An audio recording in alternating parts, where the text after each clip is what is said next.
guys, so over the last few days you got a chance to see me do my very first pressure canning items. So first we have the rice, as well as next we had the split pea soup, and then the last thing was the beans. So we're going to take a quick look back so you can see how did that go.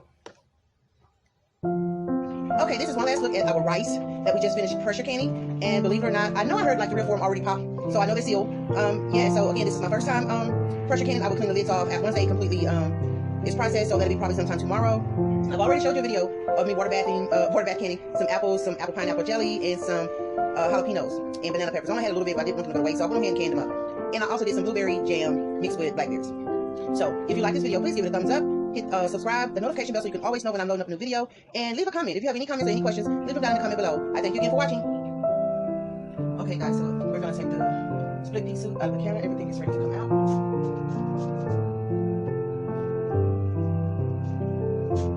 So this is what we're looking like.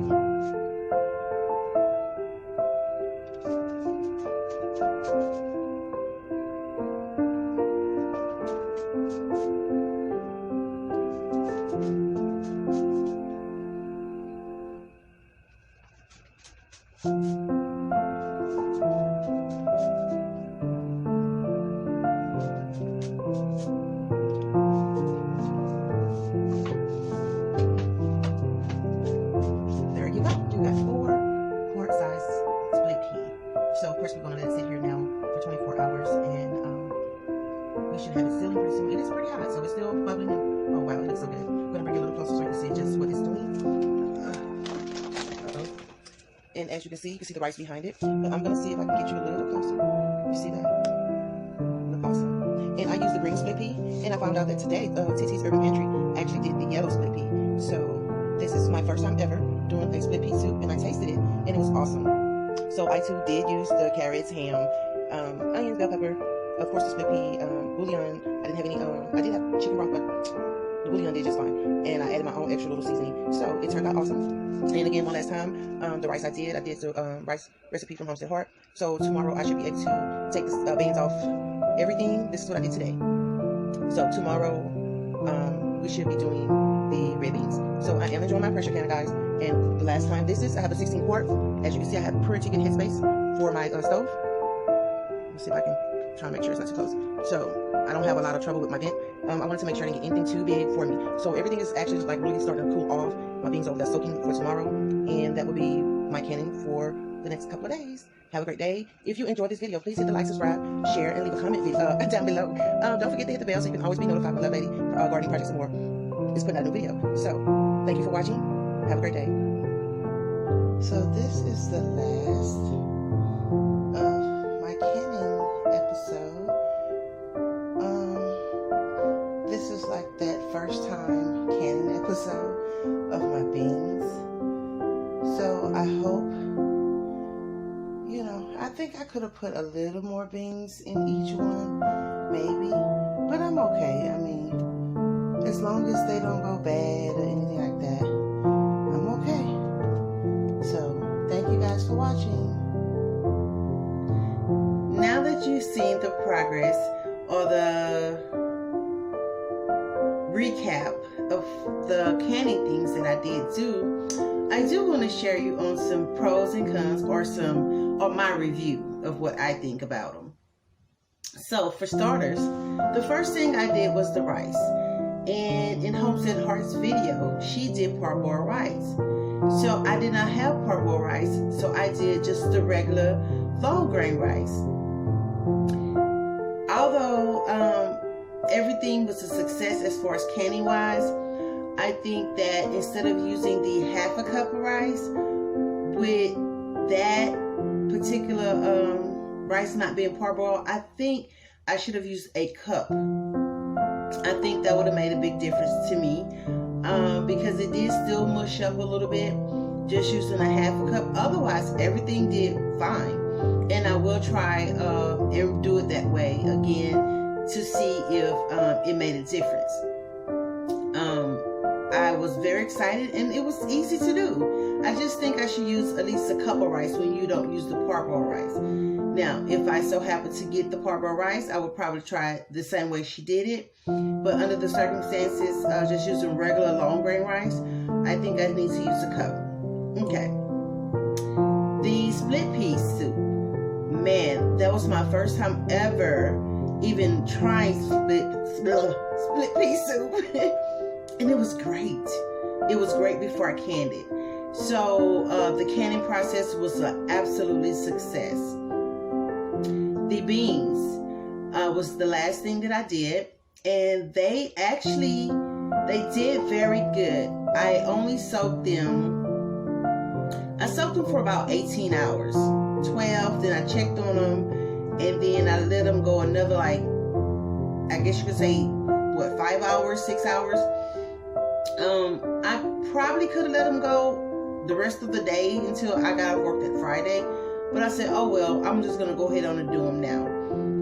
I did not cook them. I just soaked them, and I did add a little seasoning in it, not much at all, because I did not want anything to sit and it when you open it up and you cooking it, it end up extra salty. So I didn't use onion, bell peppers, or anything of the sort. I really was going to do that. I said, no, I'm just gonna leave it plain, okay? Because it was my first experience. I didn't want to start playing around with things I didn't need to play around with. Okay. So, overall, my first time canning, I actually say it was not bad at all. I wasn't scared. I really, really, really researched, read, studied, reviewed films and videos and everybody else's canning experience to make mine be as comfortable as possible. Maybe I wasn't as scared because I'm a person that actually cooks, you know. Baking probably scared me, but cooking, I'm not scared of that. So, if you're interested in canning, I will tell you, you know, it's nothing to be scared of. If you follow your directions, I read my books. I am very well at, I read this here. I love the fact that it has extra recipes in it. I have 2 canning books. I do not have Ball, but I have 2 canning books. And I actually read them, especially, I will say, the important parts. But it eased me, you know, so everybody do them. But I can tell you, I'm not afraid. I will, before I do any thing that I'm going to can, I'm going to read up on it before I actually can to make sure. But to back, how you say, to take it back, the only thing that kind of made me a little weary was the what they call the sweet spot, the little fine jiggle. Well, mine's never just jiggle, jiggle, jiggle. It was a jiggle, jiggle, jiggle. Hey, and I mean, it did what it did, and I had no issues. Now, eventually, I probably will find it to where it can like smooth it out. And I did play with the how you said, the gauge as far as on my stove to take it from which number to this number to that number, and it never just kind of went to a slight. And the last thing I do want to talk about, and someone else might be saying, are you crazy? Are you illiterate? Are you stupid? Well, you know what? No, I'm not. But I will say, you know, hey, I've been out of school a long time, okay? And sometimes you do get that educational brain fog, you know. I work in the school system, but sometimes if you don't use it, you lose it. Okay, so for the longest I kept saying, how am I going to find my altitude? How am I going to find my altitude? So I have searched every site. What is my altitude? Typed in my zip code, did this. And nothing really just says altitude. So me saying, duh, okay, it gotta be a way. Everybody always using it. Now I would say that word is played out when you talk about canning, because the average person, when you're looking for your altitude, it's just not gonna always come out and say altitude. you're gonna find it. What is another word for altitude? Elevation. If they would just say elevation, that'd have been like easy. So for months I've been looking like, where's my altitude? But I'm like, okay, I know I'm not tripping. So, you know, I say, okay, let me find out. Okay, what is another word that can be shown on the maps or whatever for my altitude? And of course it ended up elevation.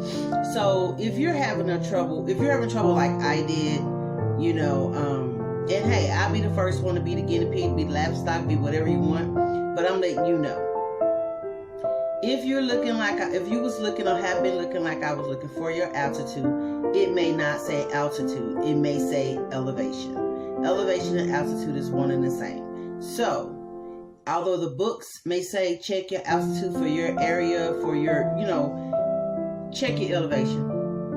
Plain and simple. That's all they have to say, check your elevation. Or they need to fix the books to say elevation versus altitude, because altitude is kind of like antique. It's played out. It's not really shown on maps like that anymore. Okay, so I really hope this sheds some light on new canners, or whether you pressure canning or water bath canning. I think it's some good information to know. Do not be afraid to do it. Take your time, research. You know, the hardest part really was getting my pressure canner. But while you're looking for your pressure canner, research.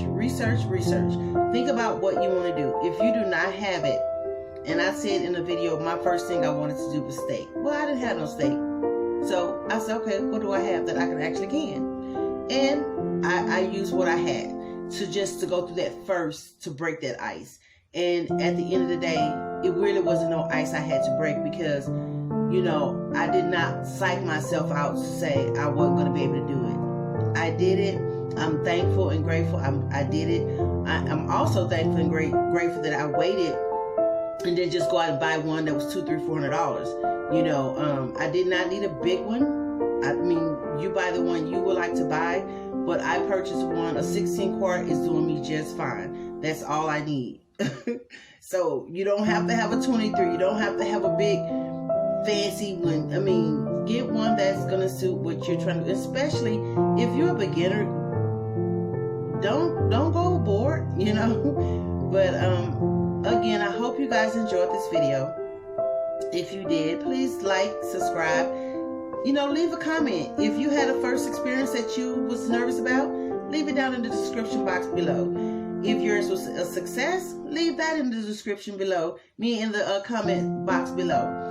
So hit that bell, make sure you always know when I'm putting up a new video, and I hope you excited and love my first experience like I am. Yeah.